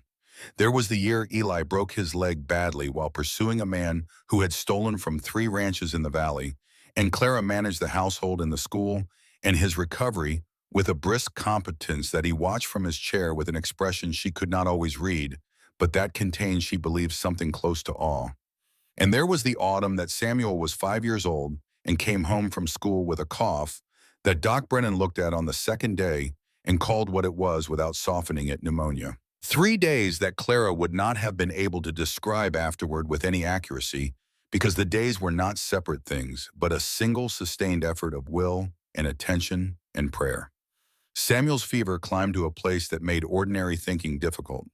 Eli sat on one side of the boy's bed and Clara on the other, and they took turns sleeping and not sleeping, and Doc Brennan came twice a day with his careful face and his honest assessments, and on the morning of the third day he said, "The fever broke in the night. He is going to be all right." And Clara put her head down on the quilt beside her son's quiet sleeping face and let herself feel for the first time in 72 hours everything she had been holding back. Eli was across the room. He had his back to her and his forehead against the wall and his hands at his sides, and she understood what it cost him to go through those 3 days, what it specifically cost him to sit next to a small, sick child and not be able to do anything except be there and wait, because he had done this before, and the last time it had ended differently. She did not say anything. She went to him and put her arms around him from behind and held on, and he turned and held her, and they stood there in the room where their son was sleeping, and the crisis was over, and the grief of the last time and the relief of this time were indistinguishable from each other, in the way that very large things sometimes become indistinguishable when they happen in the same body. Samuel recovered completely. He was back to being entirely too loud within a week, which Doc Brennan said was the best possible sign, and which Henry received with a philosophical resignation. The years moved in the way years move when a life is full, which is to say they moved quickly and thoroughly, full of the small, daily things that do not seem important individually, but accumulate into the architecture of a life that, when you eventually step back and look at it, turns out to have become something significant, without you quite noticing each stone being laid. Henry grew into a serious young man who loved books with the intensity of someone for whom ideas were the most reliable company. He had his mother's gray-blue eyes and his father's way of measuring a situation before committing to an opinion. He left for Helena at 17 to study law, and Eli listened to the announcement with the stillness he brought to things that mattered, and then said, "Good. Men with principles in the law are worth more than men with principles anywhere else," which Henry would remember for the rest of his life as the clearest statement of his father's values he had ever received. Samuel grew into a young man who was incapable of sitting still for longer than 20 minutes and who approached the world as a series of problems that could be solved by direct engagement rather than careful thought, which caused a certain amount of trouble and also a great deal of accomplished work. He went to work on a ranch at 16 and within 3 years was managing the operation with an efficiency that his employer attributed to instinct and which Clara knew came from watching Eli solve problems practically and without waste his entire childhood. Eli served as town marshal of Caldwell Creek until he was 55. In those years, the town grew from a struggling mining settlement into something that resembled a real community, with a school that needed 3 teachers and a church that had been rebuilt twice, and a main street that now ran to 2 blocks and accommodated a doctor's office, a proper hotel, a telegraph office, and a bank. He stepped down when Tom Wheeler, who had been his deputy for nearly 30 years, was ready, and he did it with the same uncomplicated sense of completed purpose with which he had done everything else. He bought a small ranch outside of town that was more property than ambition. He kept horses and managed a modest herd and fixed fences and did the physical work of a working life with a quiet contentment that Clara understood was the contentment of a man who had spent too many years sitting with grief and had finally fully arrived somewhere he did not want to leave. Clara taught until she was 57. She watched 3 generations of Caldwell Creek children learn to read in the same schoolroom where Tommy Hayes had first sat down and decided that a rancher who could not read was a rancher who would be cheated. She trained 4 younger teachers and advised a 5th. When she finally gave the work over, she did it because she chose to, rather than because anything had diminished, and the leaving was clean rather than reluctant. On their 10th anniversary, Eli walked her to the spot in front of the general store where the stagecoach had stopped on the morning she arrived. It was summer now. The street was dry and warm, and the mountains to the west were green to their middle elevations. Children were running somewhere out of sight, and the smell of bread from the bakery 2 doors down was drifting through the air. "Do you have regrets?" he asked. "About any of it? About the choice you made when you got on that coach?" She looked at him, at the silver beginning at his temples, at the deeper lines around his eyes, at the face she had been reading for 10 years and still found things in that she had not seen before. "Not one," she said. "Not even the first morning when you could not feel your feet and the coffee was terrible." "The coffee was adequate," she said. "I have had worse." "You are a generous woman." "I am honest. Those are different things." She looked at him. "I started loving you that first night, I think, before I had any reason to, before either of us had given the other any cause." "I started before that," he said quietly. He was looking at the spot where the stagecoach had stood, where he had stood in the snow for 2 hours without any certainty that the woman he was waiting for would be anything other than another practical arrangement in a life that had run short of better options. "The moment you stepped down and started to fall, I caught you and you looked up at me with those eyes, and I thought this one is not going to be simple. And I was right." Was that a complaint? It was the best thing that had happened to me in 5 years. She took his hand and they stood in the summer street of the town they had built together, and she thought about the girl who had gotten on a stagecoach in Boston with a travel bag and a gray-blue dress in enough desperation to go 2,000 miles toward an unknown, rather than stay in a known that was intolerable. She thought about the woman she had become in this place, not despite the difficulty of how it had started, but because of it, because the difficulty had been the exact weight required to compress what she was made of into something denser and more durable. She thought about choosing, about how the most significant choices are not always the grand ones, the ones made in churches or before judges, but the small daily ones, choosing again and again to stay, to try to say the thing that needs saying, to reach across a table and cover a hand with your own. That winter, they welcomed Henry home from Helena with his wife Margaret, who was a quiet woman with a librarian's precision and a laugh that arrived without warning and transformed her face entirely. They came with a daughter of 8 months who had Henry's dark hair, and Margaret said the habit of looking at everything too long before deciding what to think about it, which was so specifically Henry that the whole table laughed. They named the baby Emma. After Lily, Henry said simply, he had grown up knowing the shape of his father's grief without knowing all its details, and when he decided to give this name to his daughter, it was the quiet act of a man who understood that honoring the dead was not the same as being imprisoned by them. Eli said nothing when Henry told him. He simply looked at the baby for a long moment, and then he picked her up and held her with the careful certainty that he brought to everything he valued, and the name settled into the family as names do, when they are right without argument. Samuel and his wife Ruth came that Christmas with twin boys of 7 who were everything Samuel had been at 7, which was to say they were everywhere at once and full of opinions about all of it. The house that Eli had built for 2 people and then added a room onto and then added a porch to and then extended the kitchen in the year Clara said they needed more room for a real table had arrived over the years at something that could hold a family. That evening, Eli stood at the head of the table. He was 63 years old. His hair was mostly silver, and the lines in his face were deep enough to be called permanent. His shoulders were still broad, and his hands were still the hands that had done real work for 40 years, scarred and capable, and at rest now on the back of his chair.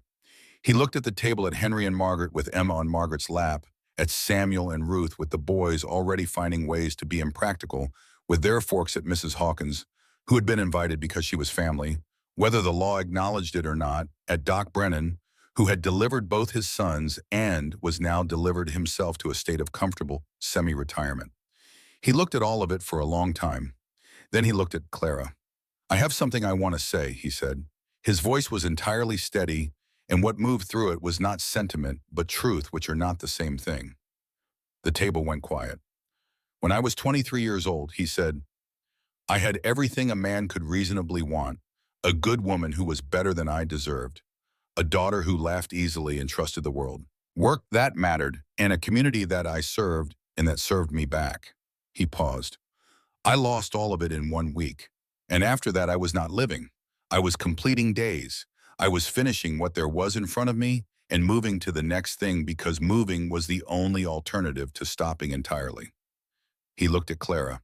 I want everyone at this table to understand something, he said. I want our children to understand it. I want Emma to understand it when she is old enough, and whoever Samuel's boys become when they grow into themselves. He looked at his wife. This woman got on a stagecoach in Boston with everything she owned in one bag, and she rode 2,000 miles to marry a man she had never met because the life behind her was worse than the uncertainty ahead. She arrived in a blizzard at the worst time of year, in the worst kind of weather, and she did not hesitate, and she did not complain, and she did not for one moment behave as though she had made a mistake, even though she had every reason to. His voice was still level, but something in it had deepened. She found a way to feed miners who were going hungry. She stood in front of a dangerous man in an empty street and told him he was to be pitied. She arranged horses in the middle of the night so that justice could be done the following morning. She raised 2 sons who are better men than I had any right to produce. She taught every child in this valley for 30 years. He stopped for a moment. And she loved me, when I did not know how to be loved, when I had forgotten that it was something available to me. She waited for me to find my way back to a man worth knowing, and she never once made me feel the cost of the journey. He reached for his glass. The thing I want you to understand, he said, looking around the table, is that love is not a feeling that arrives and sustains itself. It is not a condition you fall into and wait inside of. It is something you choose. Every morning you wake up and you choose it again, and the choosing is what makes it real and lasting and worth the name. He looked at Clara. She chose me every day for 35 years. I chose her. That is what we are. That is what made everything else possible. No one spoke for a moment. Emma, who was 3 years old and had been sitting with the patient attention of a child who was not yet certain what was happening, but knew it was significant, said again, meaning she wanted him to tell the story again, which produced the only laughter in the room that felt appropriate. Clara stood up from her chair. She walked to the head of the table where her husband was standing, And she put her arms around him in front of every person at that table, and she held on the way. She had held on the night Doyle escaped custody, and the night Samuel's fever broke, and the night Henry was born. All the ways she had held on to this man. "I love you," she said against his chest. His arms came around her completely. "I love you," he said. "You are the reason every good thing in my life is in this room." Emma said again, once more from Margaret's lap, and this time everyone laughed, including Eli, and the sound of his full laugh filling the house was, as it had always been, one of the things Clara was most grateful to have earned. They served the dinner. Later that night, with the house finally quiet and the children and grandchildren settled in the rooms that had been added over the years to accommodate the expanding fact of their family, Clara and Eli sat on the covered porch in the cold. He had brought a quilt, and they sat together under it the way they had sat on this porch through 30 winters, close enough that the warmth of one went to the other.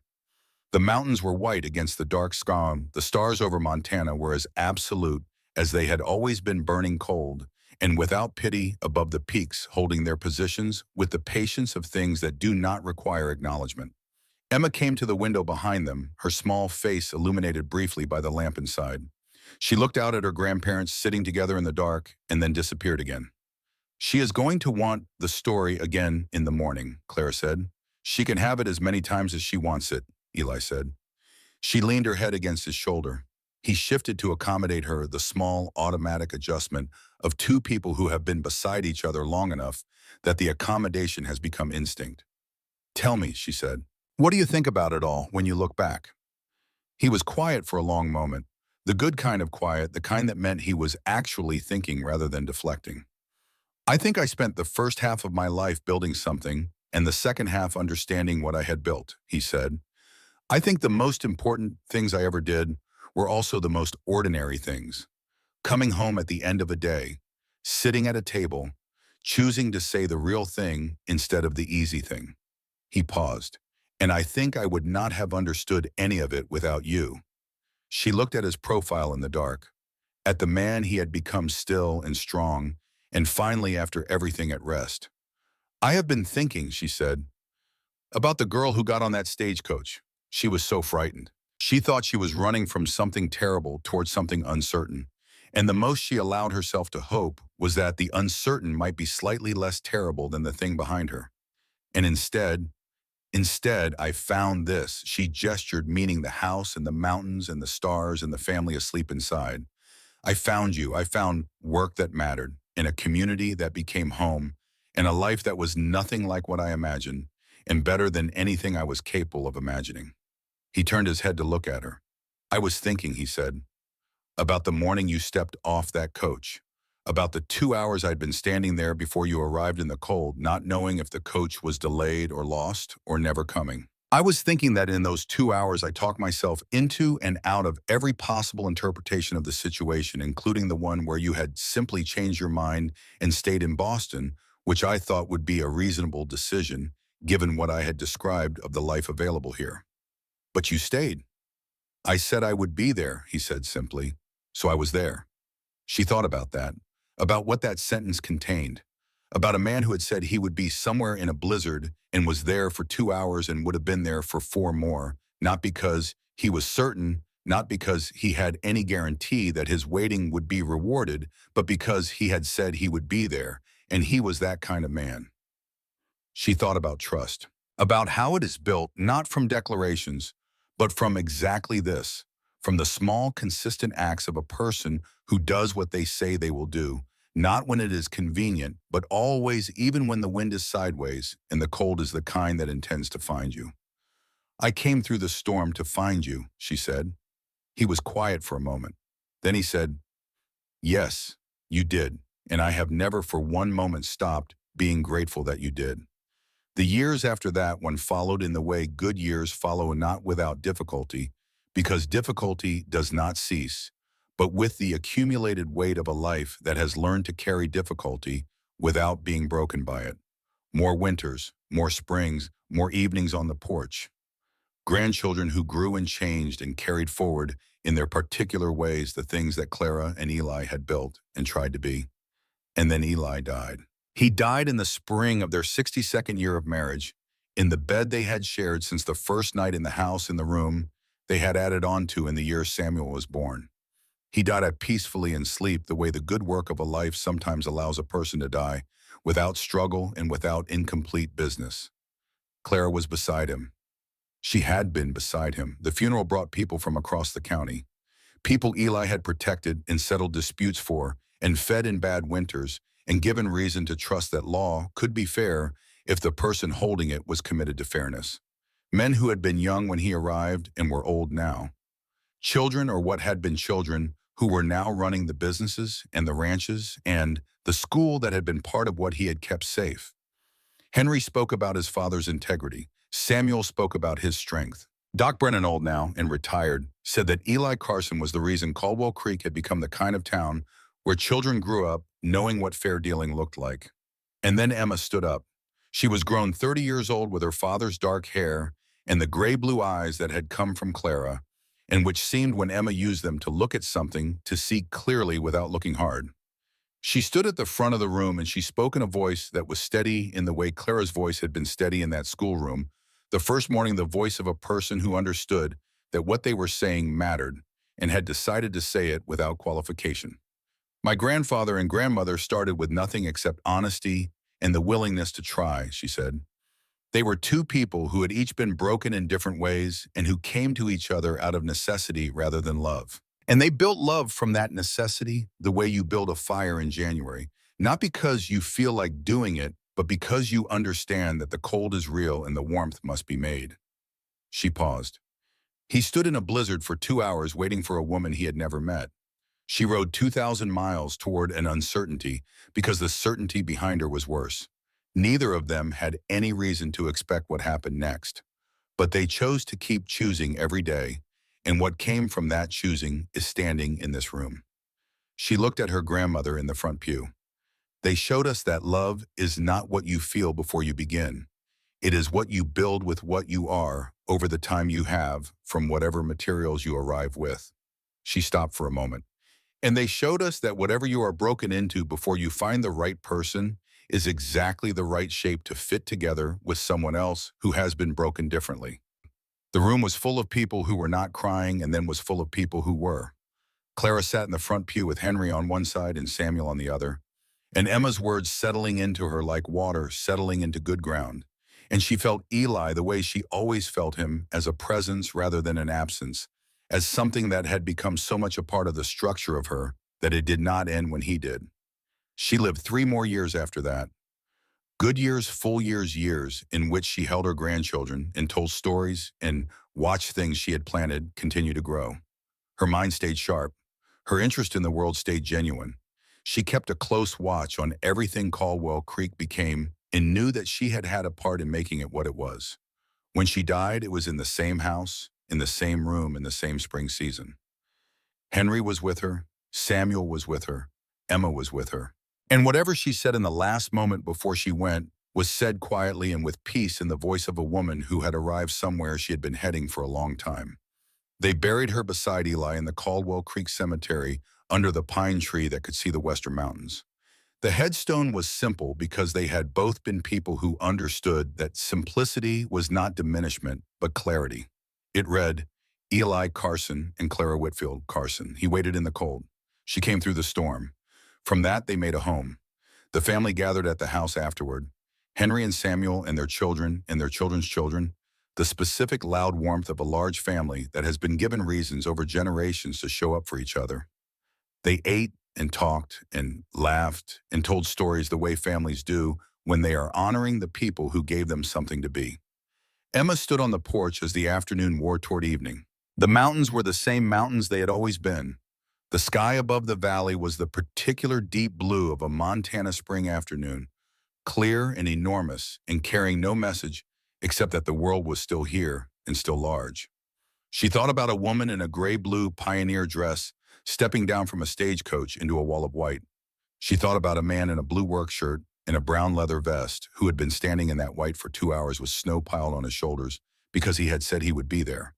She thought about what they had chosen to make from that beginning, how they had taken the material of desperation and loss and turned it over decades of daily choosing into something that was still standing in this house and in this family and in this town. She thought about what her grandmother had said to her once on a porch, not unlike this one in an evening, not unlike this one, the cold is just weather. What you build against it is what remains. A breeze came down off the mountains carrying the smell of pine and snowmelt in the approaching evening. Emma pulled her coat a little closer and looked out at the valley that Clara Whitfield Carson had made her home.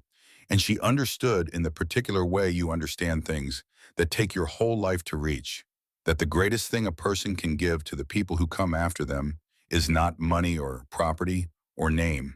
It is the example of two people who chose each other and kept choosing and made something from that choosing that the wind could not reach and the years could not diminish and the cold, however hard it came, could not put out. The stars came out above the mountains, as they always did, indifferent and magnificent.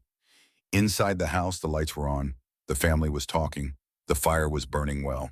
And somewhere in the distance, if you knew how to listen for it, in the particular kind of quiet that follows the passage of lives that were truly and fully lived, you could almost hear it. A voice low and steady cutting through the wind with the certainty of a man who meant exactly what he said. I have been waiting in the cold for you, and the answer practical and warm and entirely true, and I came through the storm to find you.